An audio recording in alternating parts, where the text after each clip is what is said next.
Guys, we're finally here.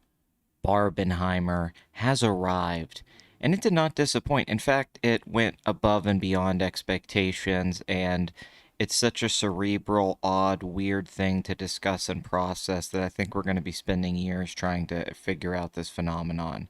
I mean, I've been following the box office for 20 years? Maybe not 20 years, but 15 years. Let's be conservative. Also, let's not make myself sound so old. But I've never seen anything like this. I've seen movies have cross appeal.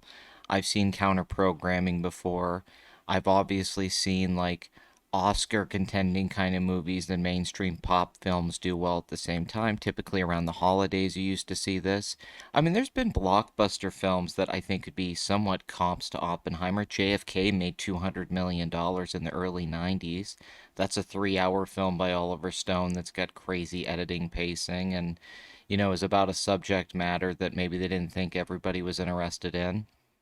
Even A Beautiful Mind, starring Russell Crowe, directed by Ron Howard, that made 300 and like $50 million and was a big hit and won Oscars. But I can't say that any film like this has ever opened as a blockbuster, let alone as like a major blockbuster with like a superhero opening.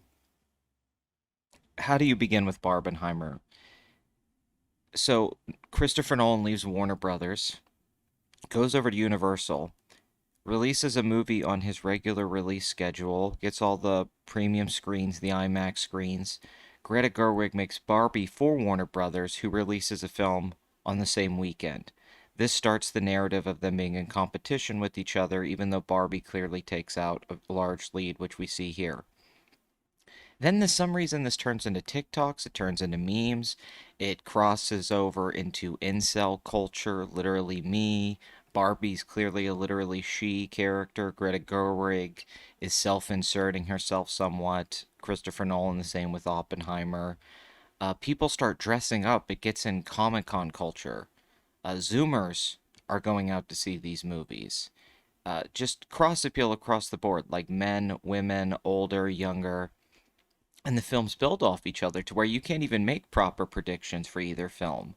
Everybody was saying Oppenheimer was going to open to 40 or 45 million at the high end. 35 was the predictions not that long ago.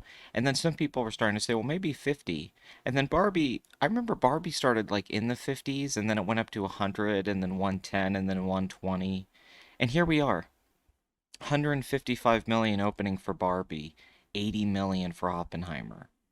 This is absolutely insane. This is definitely the biggest box office event of the year, but it's also the biggest box office event I think we've honestly had since the pandemic. I would put this above No Way Home and Avatar 2's performances. Just for hype and everything, because we haven't had two movies do well like this beside each other in years. In fact, I think this is a record this weekend for two movies opening like this in the same weekend. I could be wrong though. Oppenheimer's the second biggest movie to open at number two. Number one is Inside Out by Pete Docter, which opened at 90 million.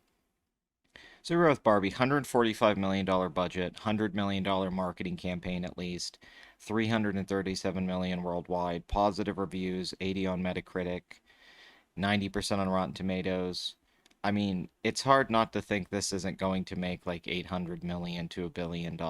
Maybe it won't. Maybe it'll have big steep drops once the Barbenheimer hype up starts to dissipate. Also, this movie does have a political message that I think maybe not everyone going to see it knew about. So I don't know. People are going to respond to that. I do think there's going to be some slight controversy with this, especially online. But Barbie has nothing but momentum right now. The big story here, I mean, I know everyone's going to focus on Greta Gerwig, but I really think Margot Robbie and Ryan Gosling becoming movie stars again. I mean, she just had Babylon Bomb. What was that other stupid one? Amsterdam. Both movies were disasters for her. Her Harley Quinn has really like not been successful the last couple of movies. Birds of Prey and The Suicide Squad did not make money. Gosling hasn't been in a hit since La La Land. Blade Runner 2049 was a bomb. And I love Goose. I'm all about Goose, but he hasn't been in anything like this. This is huge for both of them. this really does, and I'm not even saying it's because of them. I think you could have cast different people, but I also think it worked out for everyone involved. But also, it has to be said, this is a huge moment for Greta Gerwig. This is the biggest opening for a female director in the history of cinema. So that does make it, as I know some of you might cringe at that, that is significant. There's also other crazy stories to talk about this week. There's too much to cover here, like Sound of Freedom continuing to be this huge hit. It's at $124 million domestically. I know I keep hearing the narrative that the QR code and they keep buying tickets, but I believe that to an extent. I can't believe that they were able to buy enough tickets from people to get $124 million. That's where I don't buy into the conspiracy. I mean, right now, this film's going to make over $200 million if it keeps going like this. I don't even know how to. This came out of nowhere. I mean, this one I have no proper analysis for because it just keeps going along. It's one of those things. The other story here, Mission Impossible, officially a bomb. Last weekend I hinted at that it wasn't a good opening and things weren't looking good for the Tom Cruise sequel, especially following Top Gun Maverick. Yeah, 54 million opening was not great. It's at 118 in 2 weeks, 370 worldwide. This movie cost 290 million. They probably have over $400 million in it. It needed to make a lot more money than this. I mean, right now, it should make 500 million, you would think. I don't want to say guaranteed, but 600 million to 700 million is looking really difficult right now because the China numbers are not what they were expecting. There's a few factors here. I think bad marketing.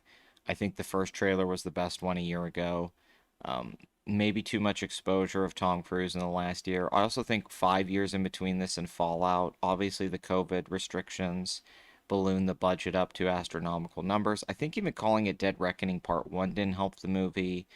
I just don't think there's as much hype for this franchise as people thought there was. This isn't to say anything about the quality of the movie itself.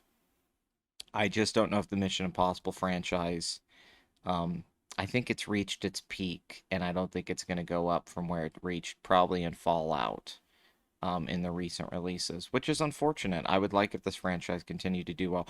A lot of people were really putting a lot of stock in Mission Impossible being the movie of the summer, and it was going to make $1 billion. I mean, that's comical now, especially that Oppenheimer is doing as well as it did. And we'll get to Oppenheimer in a second because that's the one that freaks me out the most out of anything on here. Spider-Man Across the Spider-Verse is at 675 million worldwide. It's coming to near the end of its run, but great performance. Um, Elemental has held extremely well. Elemental's made 356 million worldwide on a pretty bad opening. So the word of mouth and holds for this movie have been good. It is still not broken even, but it's done better than anyone expected it to do after it opened. So I'll have to give them credit for that. It does give some hope to the animated department at Disney. Insidious: The Red Door continues to be a big hit, 155 million worldwide, on a budget that I have to assume is not that much higher than 20 million, which I think it probably costs less than that. They probably spent 10 million on this movie. So that's a huge hit. Indiana Jones continues to be a disaster, 335 million. Barbie just outgrossed this film's entire theatrical run in one weekend. If that doesn't put things in perspective, I don't know what does. This is just abysmal for Disney. And very interesting here that the top two films, neither are Disney. None of the films here, Indiana Jones is at five, but the two big hit movies here are from Warner Brothers and Universal, which are studios that have had difficulties over the last few years for certain projects. So this is a big power shift kind of moment, in the summer box office where Disney continues to, be on the decline. Every Disney released film here that's in this group has not made its money back. We'd have to go down to Guardians of the Galaxy, I believe. The Little Mermaid hasn't made its money back either. It's currently at 556 million, so it hasn't quite broke even yet. But the one I want to talk about, the one that just blew me away, is Oppenheimer. I don't know how the fuck. There's no comp for this. Nothing like this has ever happened before. A 3 hour drama, a talkie room drama. I mean, this movie's being compared to like JFK and The Social Network, even Dunkirk. But imagine if The Social Network had opened at 80 million. Imagine, I mean, I don't, there really isn't a comp for this opening weekend.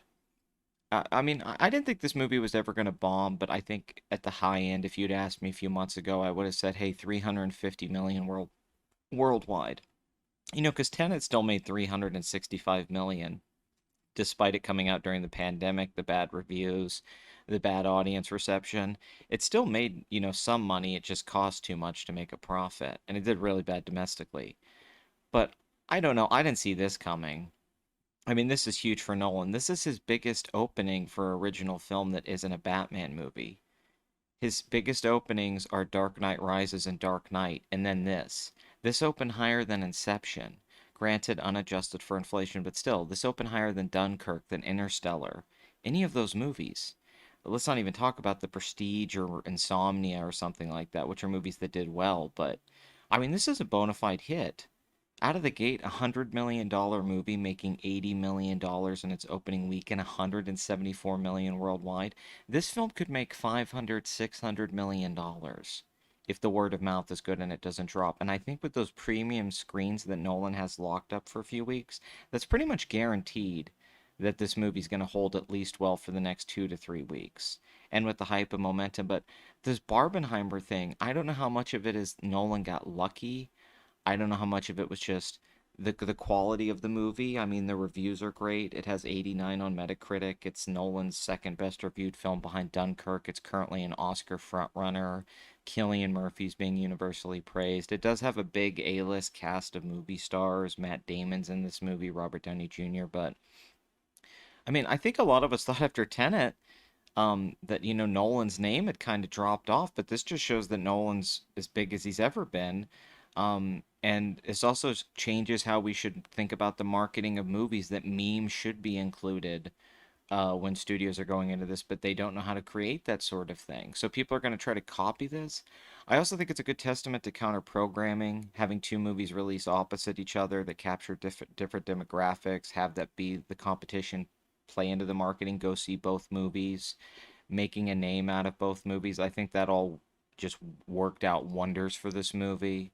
Um, it's insane, but there has never been a movie like this that's done this well at the box office on its opening weekend. This has never happened before. I think this might be the most impressive opening weekend of Christopher Nolan's career. Before that, I would have said Dark Knight when it opened to 158 million, but in some ways, I think this is more impressive, more shocking. Um, and the question is, where does it go? Does this make 300 mil domestic? Does it make 600, 700 million worldwide? I mean, could we live in a world where this movie makes 600 million and then wins like four Oscars? That would be the highest grossing Best Picture winner that's come out in a long time. I just didn't think Nolan had it in him. Um, I know that used to be a thing in Nolan we trust, but this is a very like flex fuck you moment. It's very James Cameron. It's very Spielberg. It definitely is a status moment, even though Greta wins the weekend. I think for Nolan, this weekend is even more significant because he's already had these moments, like Barbie. He's already had a film take over the world. But to make a movie like this that does so well, who else could open this movie at $80 million besides Christopher Nolan? That's the question. But once again, kudos to Greta Gerwig. I mean, this is huge for her. Now she's an A-list director. If she wasn't already, she's a blockbuster director. She's going to work on Chronicles of Narnia. I mean, you know, this honestly for Noah Baumbach too, writing on this. It's kind of the both of them really going into the mainstream after making more independent-based films for a while. Even though Little Women was a commercial film, I think Greta still kind of was more associated with like an A24 crowd, but this puts her in a whole other level where she's someone who can get $100 million budgets and get 10, 15, $20 million salaries to direct. Definitely a big defining moment.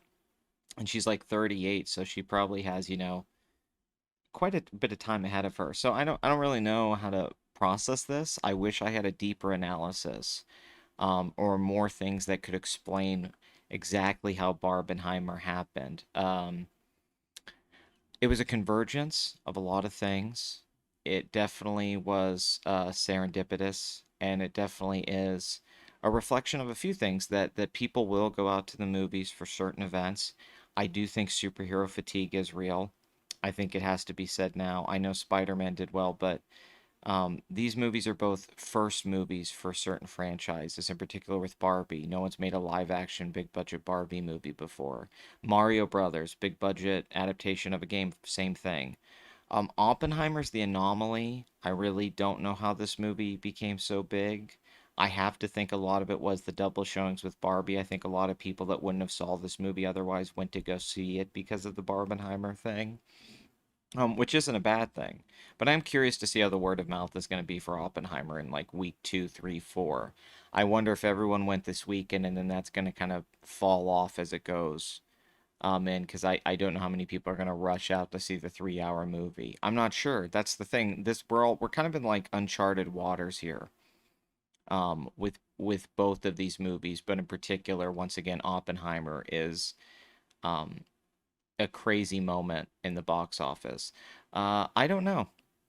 But the cool thing is, it's so great to have a movie weekend where people went out to the theater. This was over $300 million domestic weekend. It's so cool that movies like Sound of Freedom are making money and Insidious are making money. It's unfortunate Mission Impossible just got sucked up in this. I do think they should have waited to release this and pushed it back, probably to the holidays. I'm sure Tom Cruise and company are regretting that right now. But, huge win for Nolan, as always. Bounce back from Tenet. Huge win for Warner Brothers. I believe David Hyman helped produce Barbie, the Harry Potter producer. Great job on this. Huge moment for all the actors. Cillian Murphy, leading man. Margot Robbie, Ryan Gosling, Matt Damon, Emily Blunt. Downey, this is huge for Downey Jr. outside of Iron Man. He's in a hit movie in a supporting role. He's getting Oscar talk. Everything here just is really fascinating. I think we're going to be talking about this for a long time. And I think Hollywood, even more so for a long time, is going to try to recreate something like this, and I think it's going to fail. I think this is something that just happens sometimes where something takes off and nobody really expected it. Who knew that these two worlds of Barbie and Oppenheimer would create something like this? But that's really cool. That's really cool. And it's cool that people are going to the movies, which is, I can't make videos like this if people aren't going to see anything. And it's just been so much of this year's been depressing talking about the movies bombing. So many negative videos on the Disney releases or, even Mission Impossible, just so many sad reactions to things this year. It's really nice to have movies doing well right now. People seem to be liking the movies, at least critically and with the audience ratings. It just feels like movies are back, even if it's just for a slight moment before we go, continue into the strike and into 2024. But I don't know. Tell me, what did you guys think these movies were going to open at? How do you feel about the releases? What is the final worldwide total for both movies, Barbie and Oppenheimer, and Sound of Freedom? Let's throw it in. What happened with Mission Impossible? Why is it not? I mean, a 64% drop is terrible. Now, I would say a lot of that does have to do with Oppenheimer and Barbie. That's a fact. If Oppenheimer didn't come out this weekend, the movie would have dropped probably closer to 55%, I would say, because of the premium screens alone. But then you look at Sound of Freedom and it only dropped 26%. But yeah, crazy. It's just like one of those weird cultural phenomenons that everyone's going to remember. I think 2023 is going to be remembered as the year of Barbenheimer, which is both funny and sad. But I'm more fascinated about week two, week three. If you did watch my Barbie versus Oppenheimer video, I did predict Barbie would win out the weekend. I did not predict numbers this high for either movie. I was wrong on that. I will say that for sure. But yeah, it's a very exciting time if you're a fan. And whatever you feel about these movies, if you don't like the patriarchy message in Barbie, if you thought Oppenheimer is boring and overlong in the third act, stops the movie from reaching greatness. Whatever you think about it, at least be happy that, directors got to make movies they wanted to make. People are responding to them. And for the most part, we have a marketplace right now. And hopefully only positive things come out of this. But if we've learned anything, Hollywood never learns the right lessons. They just keep repeating the easier ones.